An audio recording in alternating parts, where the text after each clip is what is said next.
സംശയം രാജേഷ് രവി എഴുതി സംവിധാനം ചെയ്ത് വിനയ് ഫോർട്ടും ഷറഫുദ്ദീനും ലിജോ മോളും പ്രിയംവദയൊക്കെ പ്രധാന കഥാപാത്രങ്ങളായിട്ട് അഭിനയിച്ച് ഇന്ന് തിയേറ്ററുകളിൽ റിലീസായ മലയാള സിനിമയാണ് സംശയം. സിനിമ കറക്റ്റ് 2 മണിക്കൂറാണ് ഡ്യൂറേഷൻ.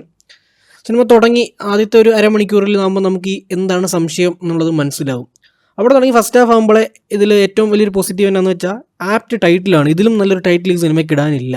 ഈ സിനിമ കഴിഞ്ഞ് ഇറങ്ങുമ്പോൾ നമുക്കും ഒരു സംശയം വരും, ഇതിൽ അവസാനം ഇങ്ങനെ ചെയ്തതാണോ ശരി, അതോ വേറെ അതിൻ്റെ ഒരു ഓപ്പോസിറ്റ് രീതിയായിരുന്നോ ശരി, അതോ വേറെ വല്ല മൂന്നാം രീതി ഉണ്ടോ എന്നൊക്കെ നമുക്ക് തോന്നാം. അപ്പം നമുക്കും സംശയം തോന്നും. ഇതിലെ ക്യാരക്ടേഴ്സിൻ്റെ അവസ്ഥയും കഥയുടെ അവസ്ഥയും എല്ലാം കൊണ്ടും ഏറ്റവും കിടിലം പേരാണ് സംശയം.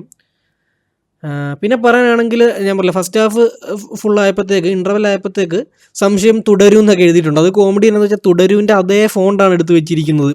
തുടരും സിനിമയുടെ ടൈറ്റിൽ അതേ ഫോണ്ടാണ്. അത് ഡിസൈൻ ചെയ്തവർ തന്നെ ആയിരിക്കും, അല്ലെങ്കിൽ വല്ലോ ഇത് കൊടുക്കാം, മറ്റേ കോപ്പിറൈറ്റ് എല്ലാം കൊടുക്കാവുന്ന കാര്യമാണ്. സെയിം ടൈറ്റിലാണ്.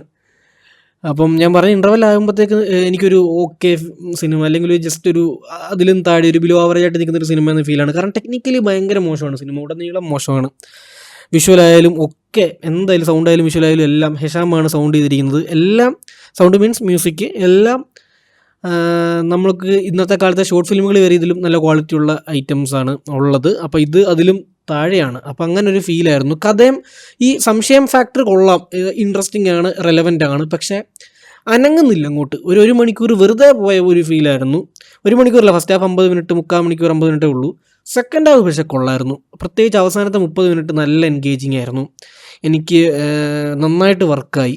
പ്രത്യേകിച്ച് ഞാൻ പറയാം, അവസാനത്തെ ഒരു അരമണിക്കൂറൊക്കെ ഈ സംശയത്തിൻ്റെ ഒരു പീക്ക് എത്തിയിട്ട് അവിടം തൊട്ടൊരു കോർട്ട് റൂം അങ്ങനത്തെ ഒക്കെ വരുന്നത് നല്ല എൻഗേജിങ് ആയിരുന്നു. അതായത് വേറെ ഒന്നുമില്ല, കഥയിൽ മറ്റേ ഗ്രിപ്പിങ് അങ്ങനെയല്ല, നമുക്കുള്ളിൽ ഒരു സംശയം വന്ന് നമ്മൾ അതിലോട്ട് അങ്ങ് എൻഗേജ് ആവും.